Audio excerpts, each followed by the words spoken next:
अॼु 5 डिसंबर समूरी सिंध वासियुनि जियां फार्मा एक्शन क्लब ठट्टो जी जनरल बॉडी तरफ़ां चेयरमैन शौकत हुसैन कुरैशी, सदर Maharaj Memon, general secretary Fida Hussain Khatti, joint secretary Rayal Halo, information secretary Irfan Haider Markani, media secretary Gulzar Halo, finance secretary Babu Ishaq Memon ji अॻुवाणी में एकता ॾियारो मल्हायो वियो, जेको तारीख़ी मस्जिद शाहजहान ठट्टो खां हिकु वॾी रैली जी शक्ल इख्तियार कंदे प्रेस क्लब ठट्टो खां थींदे अवामी प्रेस क्लब, मकली प्रेस क्लब खां नेशनल प्रेस क्लब ते इख्तिताम ते पहुतो।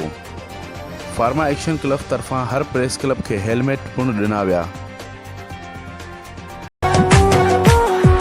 अली अली मुझा मारवाड़ी